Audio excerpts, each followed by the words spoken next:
The writing process, if I'm honest, is probably the easiest part, particularly if you've got a good idea and you know where you're going with the story and you've got good characters. Your characters have to have substance. But for me, it's starting at the end and working back. I didn't have to do too much of that with this book because it happened. I had a timeline. I had the characters. I had the backstory. But sometimes it helps if you start at the end and then work out how you're going to get there.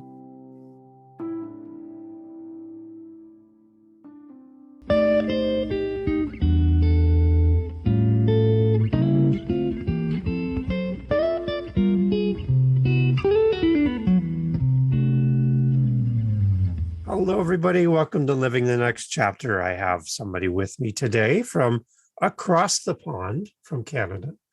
And I'm very happy to have Maisie Sullivan with us today. She has written a book, and I have it up on the screen beside me, 5 Days in Istanbul. I'm interested to hear a little bit more about the story and the story behind the story. Maisie Sullivan is here today on Living the Next Chapter. Hello, Okay. Maisie. How are you? Yeah, 5 Days in Istanbul is very much based on a true story. The main characters in it are real people, but obviously changed the names to protect the innocent. 90% plus of what happens in the book is true, although it might seem quite unbelievable because it is pretty chaotic and, you know, how much can go wrong in 5 days. I don't know. I could probably get into some trouble in 5 days. My wife would have to bail me out, but yes. Yes. The characters do get into quite a lot of trouble. So, you know, they're three quite long-standing friends, completely different personalities, but, you know, they've been friends for a lot of years. So, yeah. Excellent. So when did you write the book, 5 Days in Istanbul? I wrote it in my head over the last 20-odd years. Okay. I started writing it physically in June of last year, 2021. Okay. And before we hit record, you were mentioning that you're going to be possibly making this into an audiobook. So if there's an author listening, yes, is that a difficult process for you to start off to take your book and put it into audible form? Yeah, it is. I've downloaded a program which I understand is widely used by, you know, lots of people for different things, for podcasts and audio books and music and all sorts of stuff. I've only had a very brief mess with it today, but it seems quite simple. But there are rules I think that you need to follow in terms of, you know, good microphones and headphones and silence and, you know, as well as the program itself. But it looks as though it's, once you get to know it, it's relatively easy to use. Yeah. And for someone who can't read, maybe it's a visual obstacle for them for reading, to have an audible book and hear the author speak the book is a great thing for people to really get into. So that's exciting. It is exciting, yeah. And I think if you read it yourself, they're getting the authentic version of your ideas. Yes. You know, so rather than having a complete stranger that doesn't perhaps understand idioms and, you know, idiosyncrasies and accents and stuff like that, you can really put your own spin on it. It's interesting. I've heard several audiobooks and the author will be reading the book as it's written, and then they'll pause and they'll say, now something's changed since I wrote this. And then they'll just kind of step off a little bit and talk a little bit about this, or I got some new knowledge about this event that I didn't know when I wrote the book. So I'm going to give this to you as extra. And then they come back to their reading and continue. And you're like, you feel like you just got a bonus that other people who have the book didn't get, you know, and I always thought that was interesting as well. Yeah, that's interesting. I hadn't thought about that. Yeah. I haven't actually read it myself. I wrote it, but I haven't read it. That's interesting. Yeah. I think when you write it, you know it so well that perhaps you're not going to get the same images that somebody that's not familiar with it will get. So I might one day when I've got nothing better to do. So the book 5 Days in Istanbul, is it actually based on real events then? Yes, very much so. That happened to you personally? I couldn't possibly answer that. Oh, really? Well, okay. I could, but but it is coming from real events, though. So people, there's a real. This happened to somebody, right? This actually did happen. Okay, so roughly how long ago would this person be experiencing this? Is it not recent? No, it's recent. It's recentish. It's very late 1990s. Okay. So I have never been to Istanbul. No. Beautiful place to visit. It's a beautiful place. It's very eclectic. There's history. There's modern stuff. There's around every corner. There's just something new. And that's one of the problems that in 5 days you just can't physically see it all. No. I love history, anything to do with history. I was looking up your part of the world where you're from as well. But I just love the stories behind how a place came to be, or the special places that people visit or maybe people don't know about. Is there anything in Istanbul that stands out to you as a traveler that you had to see, you had to experience? You have to go. If you go to Istanbul, you have to go to Hagia Sophia and the Blue Mosque. Okay. They're sort of in a central square, basically opposite each other. And they both go back centuries. And actually in the book, I do talk about both of them, roughly where they're located, a bit of the history behind them, hopefully some imagery that people can pick up on of what they're like inside. Yeah. How they came to be the way they are. And the other thing you cannot go to Istanbul and not go to is the Grand Bazaar.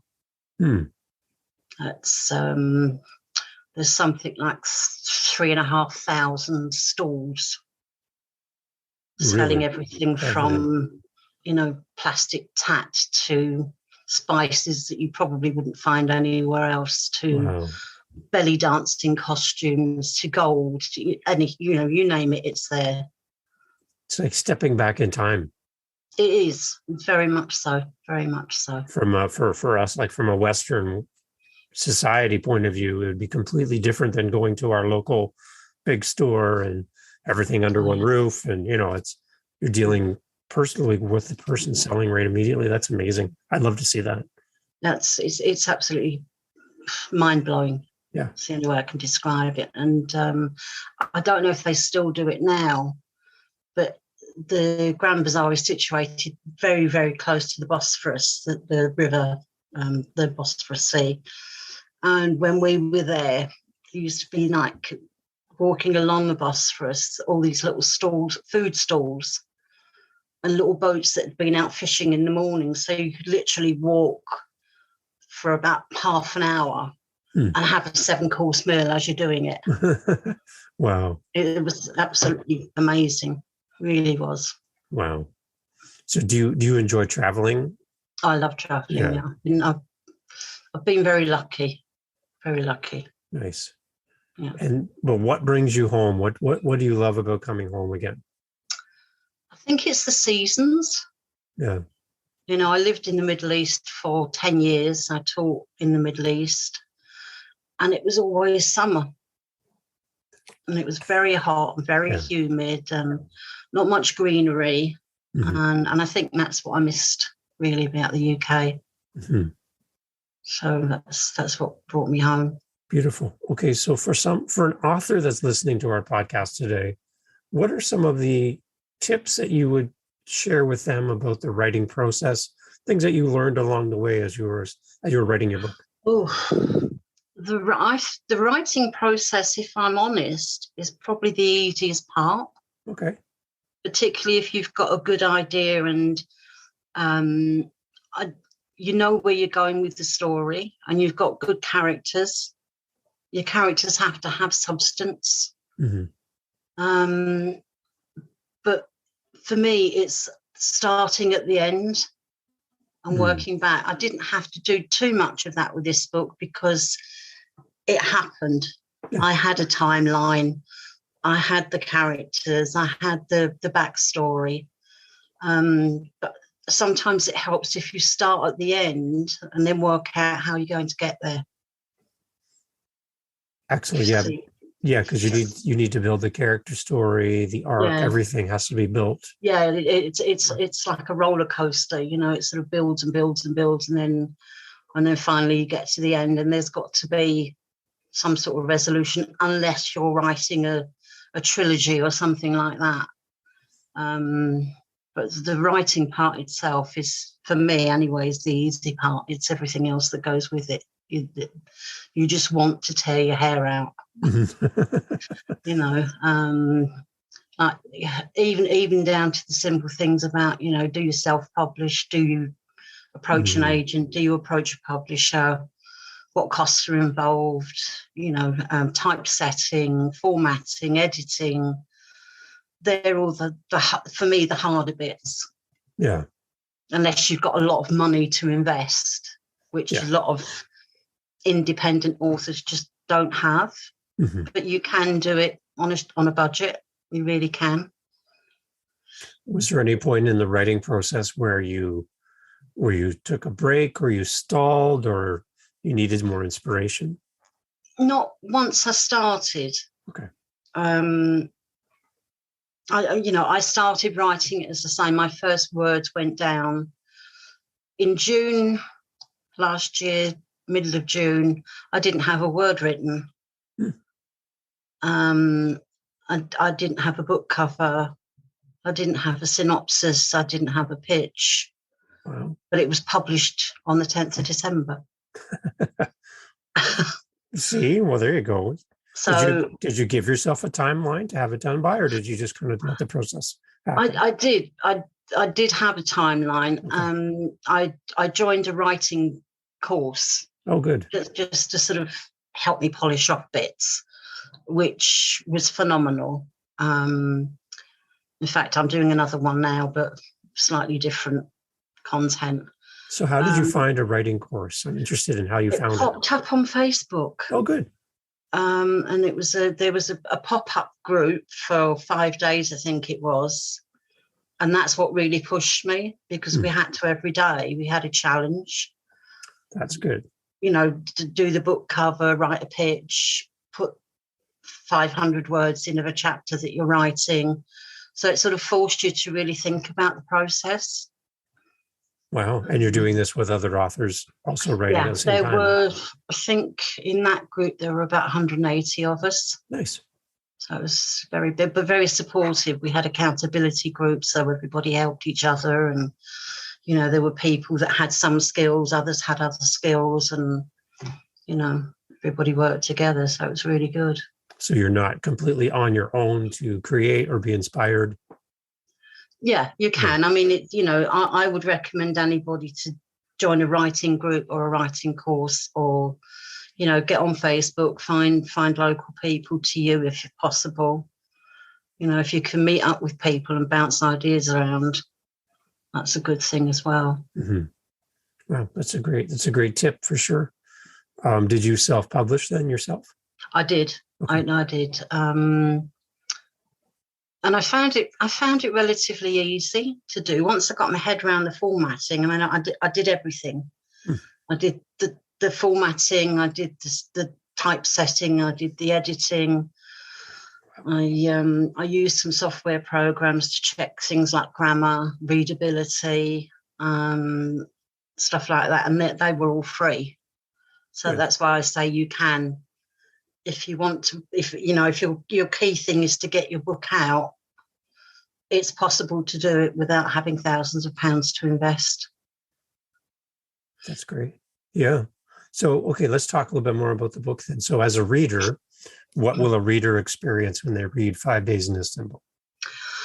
For me, it's a journey about friendship. Okay. It's a journey about support. It's humorous. It's dramatic. It's chaotic.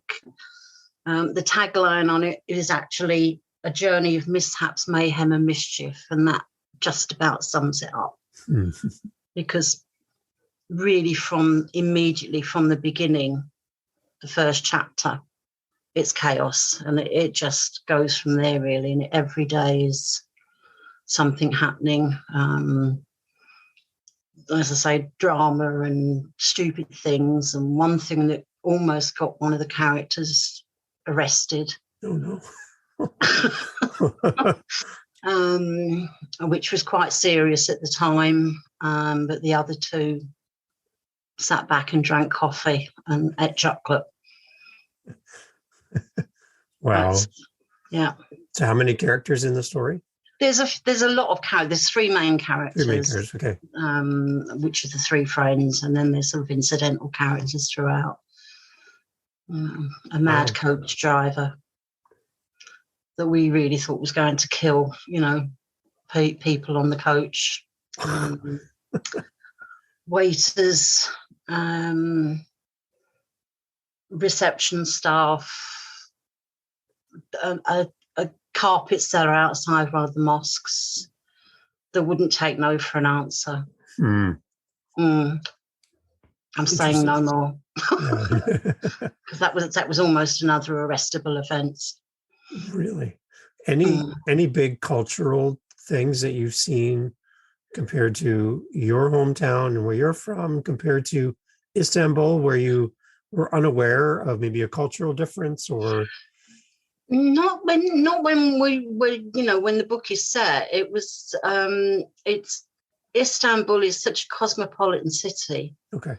And there's a place called Taksim Square, which is one of the big, without going to the bazaar, without going to the souks, it's a big sort of shopping, but the cafe culture and the smells and the atmosphere and the people and the book is based in around January time.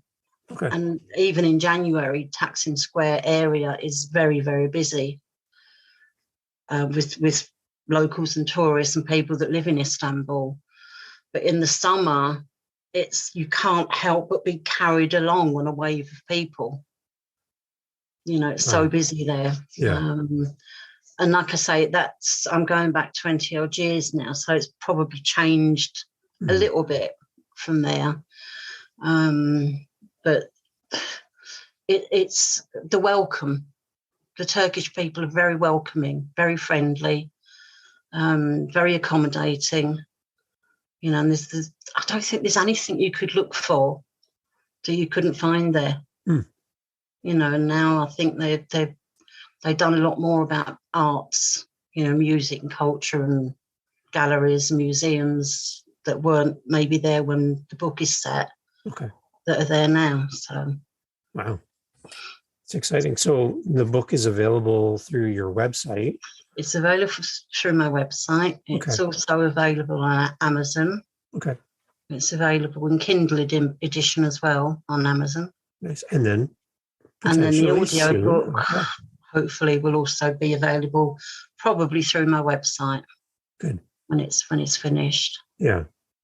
Excellent. That's amazing. So anything else that you can tell us about the book, the writing process that we can share with our listeners? I'm not a perfectionist per se, and everybody finds their own way of writing. Some people I know write and then edit. And then they read it and they write and they edit and then they repeat that. Whereas I basically wrote the book and then went back and edited and formatted. And because for me personally, if I stop to edit, I lose my flow. Yeah. Lose my thought process. Yeah. So for me, it worked better that way, but everyone will find their own way of doing it. You do what works for you. And one of the key things I would say is write every day. It doesn't matter how much or how little, just get in the habit of writing something every day, even if it's absolute rubbish. There is another word I could use, but I won't. I'll be polite. But get in that habit of writing and just... You've got to get in that habit of writing every day, like I say. And, a lot of people that want to write will also be working. They'll have families. They'll have homes to run. They'll have, life going on around them. But if you can just plan in, even if it's 15 minutes, take a notebook with you. If you can't write, use your phone, record. Yeah. Look for ideas everywhere you go. You'll be amazed at what inspires you. You say, oh, that'd make a good story. What can I do with that? Yeah. So again, it's being aware, and it's observing what's going on about you, wherever you are, people, conversations that you overhear, silly little things that you can then build on. But the key thing is write it down. And you never know where that inspiration is going to come from. You never know. Right. You never know. And also, if you write something to do with your story and you're not happy with it, make sure you save that, because you never know. Yeah, that's a good point. Where you might be somewhere else you might be able to use either the idea or the concept or the character, or, So when you were... Don't throw it away. Yeah, when you were writing your thoughts, were you writing them on paper? How were you capturing your thoughts? I type them straight in. I don't write. Okay. I don't, yeah. My writing looks like a spider's just crawled across the page.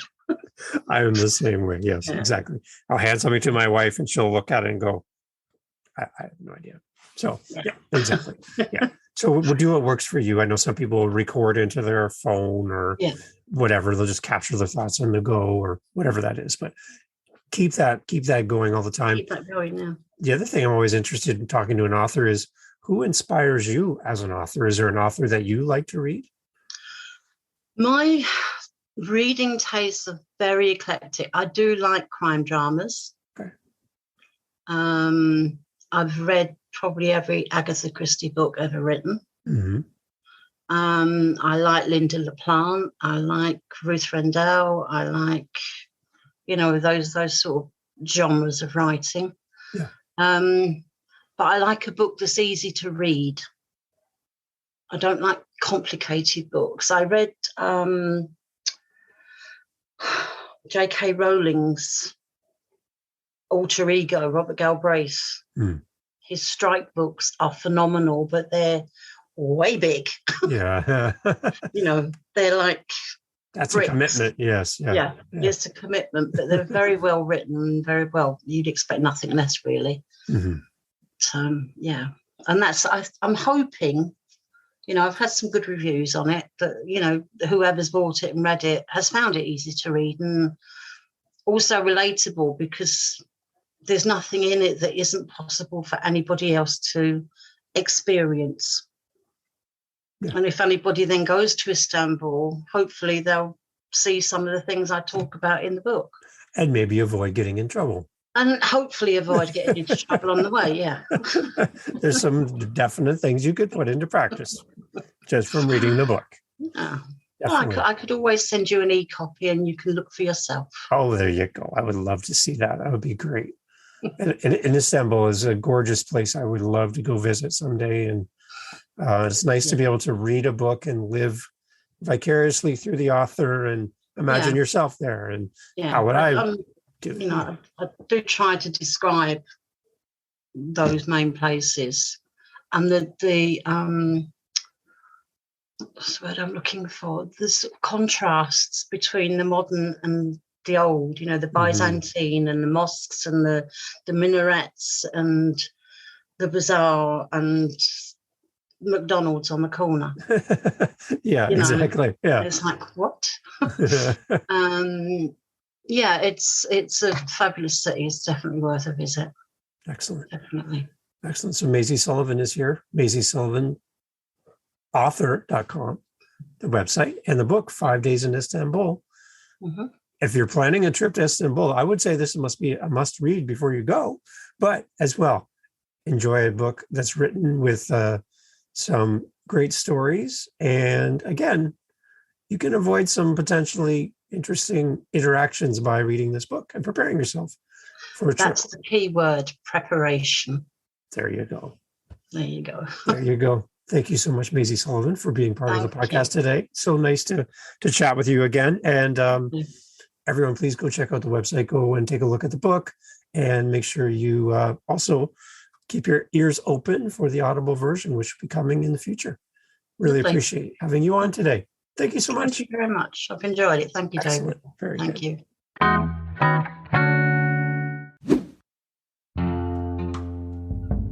Hi, guys. This is Dave from Living the Next Chapter, a podcast designed to connect authors and audiences.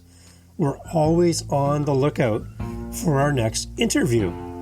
If you're an author, a publisher, and you have a book, whether you're just starting, whether you're halfway through writing, or it's all done and you want to tell the world, that's why we're here at Living the Next Chapter. Get in touch with us through livingthenextchapter.com, contact us, and let's set up some time together to discuss your book, to discuss your project, and how we can get you on the show. My name is Dave, and I would love to speak to you. So go to livingthenextchapter.com, and let's get over there together and discuss all the great things that you're up to as an author, as a publisher, and let's grow your audience together.